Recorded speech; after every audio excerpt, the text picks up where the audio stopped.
Are you waiting for a perfect time to buy real estate in Canada? Well, stop waiting because 2025 might be a golden opportunity for you to purchase a house in Canada. And no, I'm not that kind of realtor who will always tell you to buy and sell at any given point of time. In fact, I will be making another video same like this, who should not buy property in 2020. But in this video, I will break down why this year is the best year according to experts to buy real estate in Canada. So whether you're a first-time home buyer, investor, or a move-up buyer, stick around because this video could save you thousands of dollars. Hello everyone, my name is Parth. I'm a realtor based in Ontario. The only thing I ask if you find any value out of this video is to like and subscribe to the channel. So today we are diving into why 2025 is a pivotal year in the history of real estate. From changing interest rate to a new government policy, there are a lot of things are happening in 2025 and you need to be aware about this before making any decision. Let's start with a quick recap of where we are coming from. Over the last 5 years, Canadian real estate has seen its fair share of ups and downs. In 2020, we have seen a massive surge in pricing in pandemic, followed by a cool down in 2022 and 2023.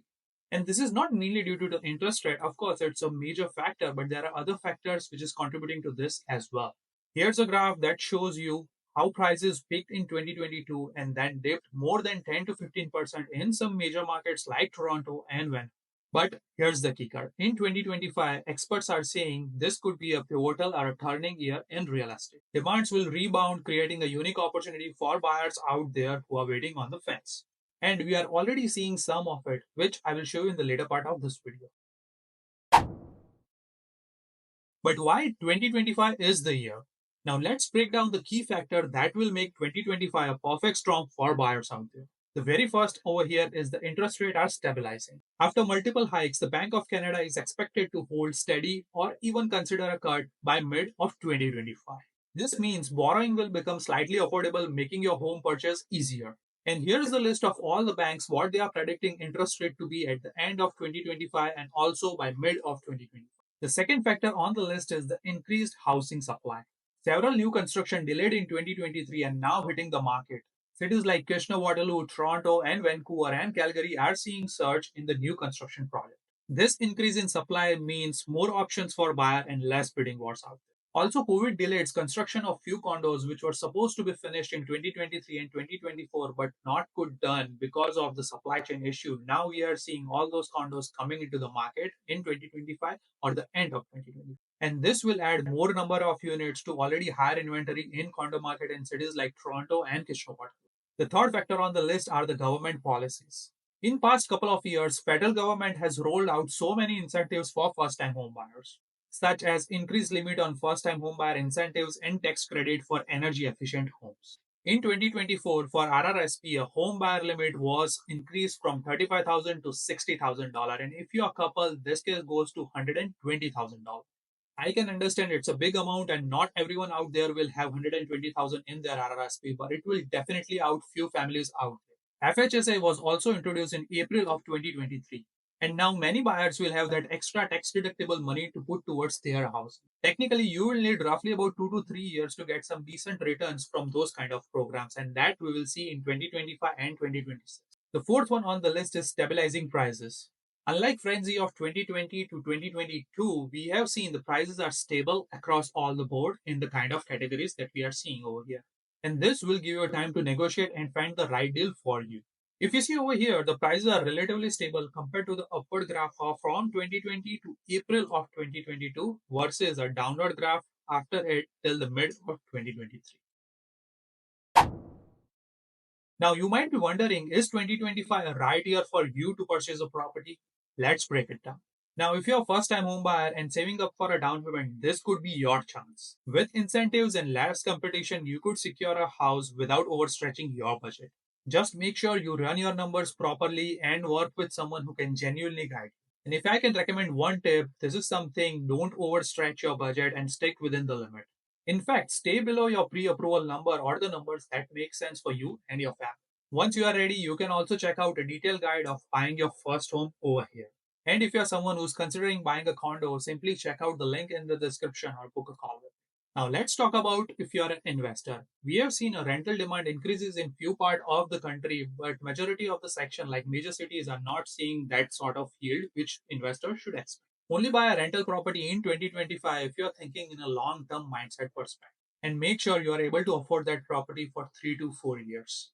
Look for those kind of properties where you can do some sort of a value add, means like doing a legal basement or adding up an ADU in your back. There are so many creative ideas you can come up with your investment properties. Like if you have a bigger lot, you can sever the lot and make it into two lots, and so many more ideas.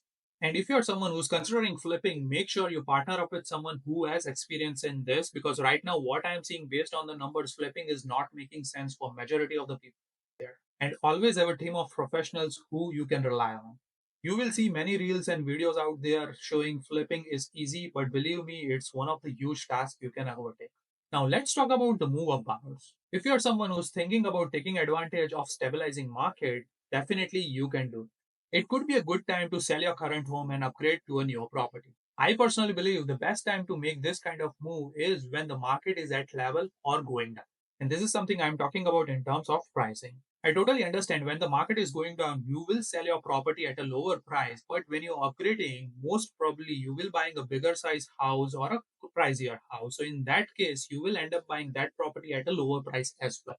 And if you want to run a specific scenarios where you can get a detailed information on what you will net at the end and what kind of house you can end up buying, book a call with me, because on that call we will go in detail and check out all the numbers which is favoring your.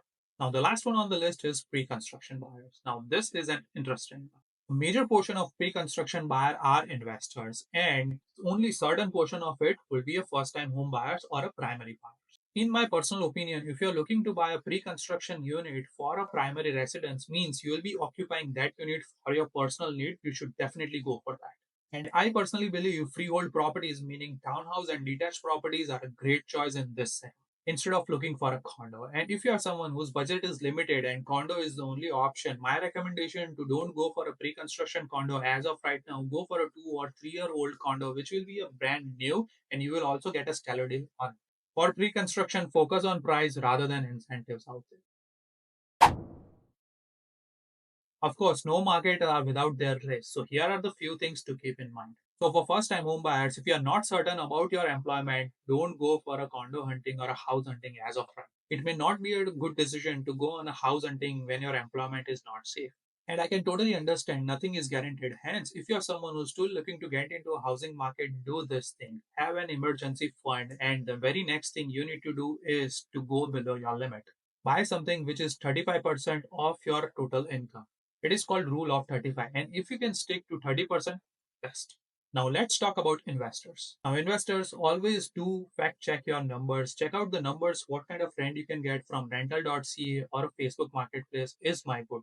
Many times realtor will show you all the numbers, but that might not be a real scenario. Always do your own research and make yourself aware about all the LTV rules. And last thing, have a solid team of all the professionals which you can rely and trust on. Now, the third and the last thing which I want to discuss in this one is the local market variation. What might be happening in Toronto might not be the case in Kitchener-Waterloo. So always rely on a local expert and don't just blank out total blanket like Canada. So there you have it, all the perfect reasons to buy a house in 2025 in Canada. So if you find this video helpful, make sure to give a thumbs up and subscribe to my channel.